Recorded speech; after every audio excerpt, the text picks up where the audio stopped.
અરવલ્લી જિલ્લાના ગાજણ ગામે વિકસિત ભારત સંકલ્પ યાત્રા યોજાઈ હતી। મળતી માહિતી મુજબ વડાપ્રધાન નરેન્દ્ર મોદીના નેતૃત્વ હેઠળ વિકસિત ભારત સંકલ્પ યાત્રાથી સરકારની તમામ જનકલ્યાણી યોજનાઓ ઘર ઘર સુધી પહોંચાડીને વંચિત લાભાર્થીઓને આવરી લેતી 100% લક્ષ્ય હાંસલ કરવાના નિર્ધાર સાથે આ યાત્રા ગામડાઓમાં ઠેર ઠેર ભ્રમણ કરી રહી છે।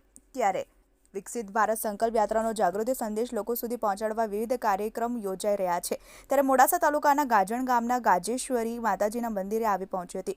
આ પ્રસંગે અન્ન નાગરિક પુરવઠા મંત્રીને મોડાસાના ધારાસભ્ય ભીખુસિંહજી પરમાર, મોડાસા તાલુકા સંગઠન પ્રમુખ અનિલભાઈ પટેલ, તાલુકા કારોબારી અધ્યક્ષ કરણસિંહ પરમાર, સફળ કાર્યક્રમના આયોજકો પૃથ્વીસિંહ પરમાર, અમૃતસિંહ પરમાર, વિપુલસિંહ મકવાણા, હસમુખજી ઠાકોર, ભરતસિંહ પરમાર, અનિલસિંહ ઠાકોર સહિત ગામના લોકો ઉપસ્થિત રહ્યા હતા।